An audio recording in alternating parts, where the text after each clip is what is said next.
Hello everyone. In today's section, we will explore a challenging question using fundamental concept in exponential.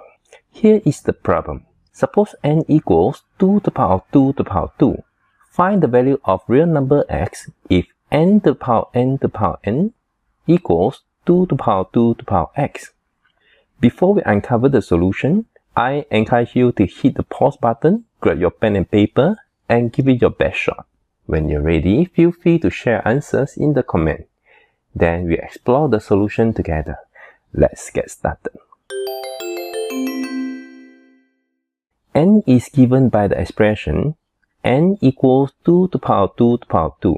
The exponentiation is done from top down, meaning 2 to the power 2 is calculated first, resulting in 4, and then 2 to the power 4 is calculated, resulting in 16.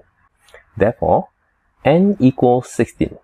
Now, n to the power n equals 16 to the power 16.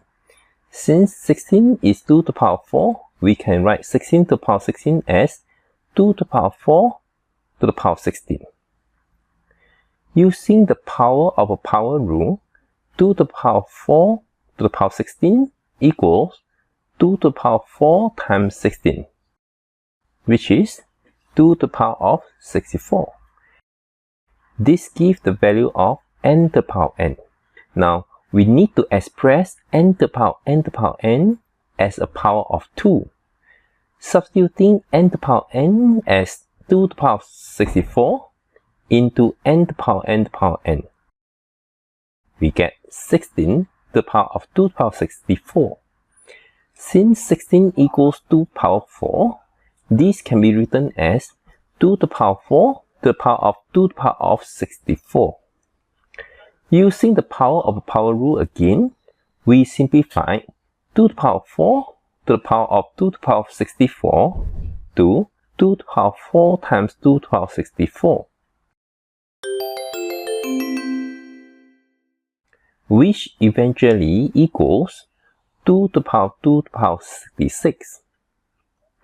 Looking back to the equation n to the power n to the power n equals 2 to the power 2 to the power x implies that 2 to the power 2 to the power 66 equals 2 to the power 2 to the power x. Therefore, x equals 66. That concludes today's lesson. I hope you found this video insightful and are excited for more mathematical challenges. Until next time, take care and bye-bye. Bye bye.